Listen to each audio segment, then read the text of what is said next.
Séance d'étude du code du mardi 7 avril. Si personne n'est en retard, on continue. On reprend le son K.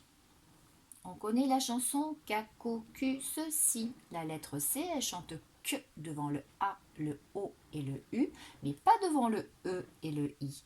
Donc on va voir aujourd'hui comment on peut faire le son K devant le E et le I.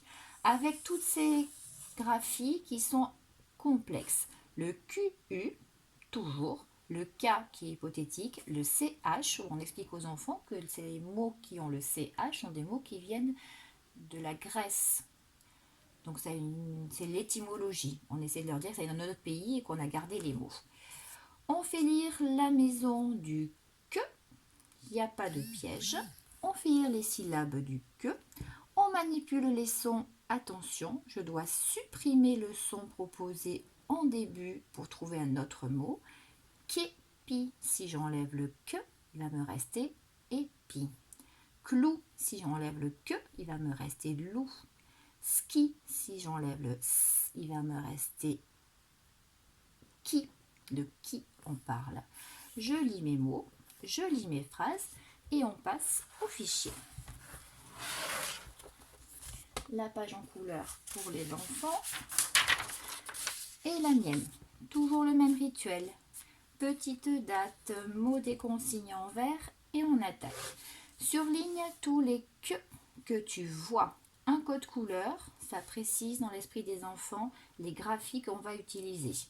Le QU, le K, le CH ou le C qu'on connaissait déjà. Autour de la même couleur, les syllabes qui se prononcent de la même manière. Le qui, le quoi, le quand, le co, le quai. Là, l'idéal, c'est de les laisser faire tout seuls et les faire lire après. Compte et écris le nombre de sons de chaque mot.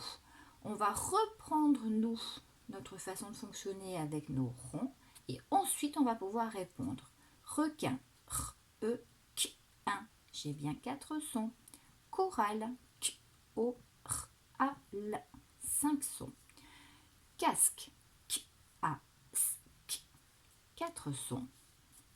Koala, k, o, a, l, a, 5 sons.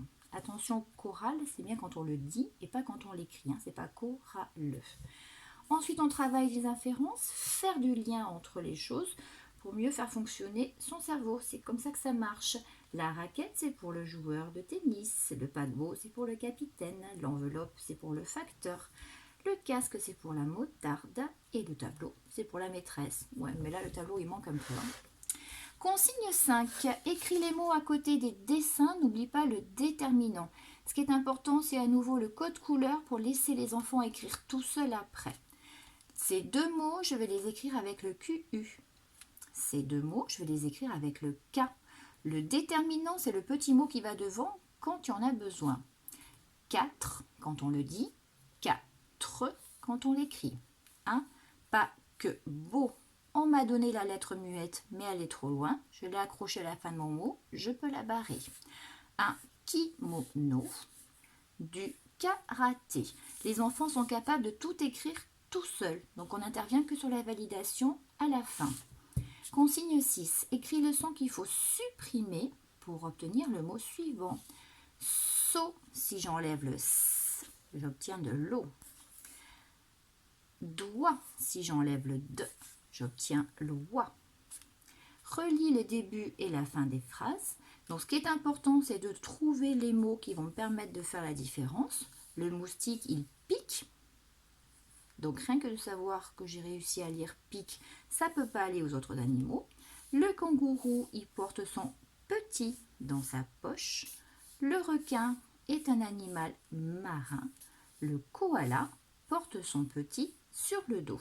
C'est important d'avoir identifié les mots qui aident la compréhension, puisque je vais en avoir besoin pour la consigne 8.